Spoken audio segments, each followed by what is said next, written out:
కపస్ కాంతి పథకంలో భాగంగా పంపిణీ చేస్తున్న పత్తి విత్తనాలను జిల్లా రైతులు సద్వినియోగం చేసుకోవాలని నల్గొండ జిల్లా కలెక్టర్ బి చంద్రశేఖర్ కోరారు.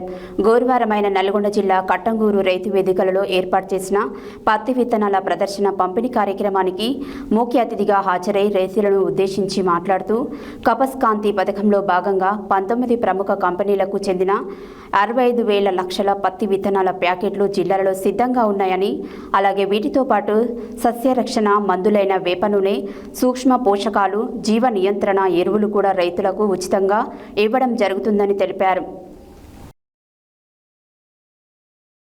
కపస్ కాంతి పథకంలో భాగంగా పంపిణీ చేస్తున్న పత్తి విత్తనాలను జిల్లా రైతులు సద్వినియోగం చేసుకోవాలని నల్గొండ జిల్లా కలెక్టర్ బి చంద్రశేఖర్ కోరారు.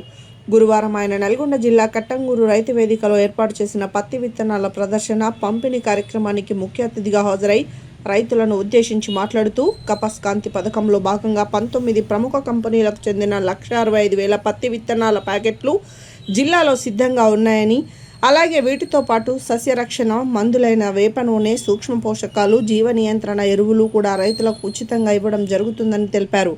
2.5 ఎకరాలు కలిగిన రైతుకు 5 పత్తి విత్తనాల ప్యాకెట్లను ఉచితంగా అందజేయడం జరుగుతుందని, వీటిని సద్వినియోగం చేసుకుని రైతులు అధిక దిగుబడులు సాధించాలని కోరారు. ప్రస్తుతం ఎల్ఎన్ఓ కారణంగా నెలకొన్న వర్షాభావ పరిస్థితులను దృష్టిలో ఉంచుకొని రైతులు పప్పు దినుసులు, చిరుధాన్యాలు పండించాలని, వరిలో సన్న రకాల వైపు రైతులు వెళ్లాల్సిన అవసరం ఉందని, వ్యవసాయ అధికారులు కూడా రైతులను సన్నాల వైపు ప్రోత్సహించాలని కోరారు.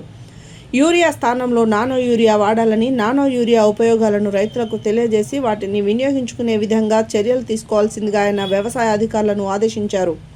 కాగా కపస్ కాంతి పథకంలో భాగంగా జిల్లాలో 19 ప్రముఖ కంపెనీలకు చెందిన 1,65,000 పత్తి విత్తనాల ప్యాకెట్ల ద్వారా అధిక దిగుబడులు సాధించే ఉద్దేశంతో ఇదివరకు పత్తి సాగులో ఉన్న లోపాలను సవరిస్తూ ఎకరాకు కనీసం 750 కిలోల దిగుబడిని సాధించే విధంగా ప్రదర్శన కార్యక్రమాలను నిర్వహించడం జరుగుతుంది.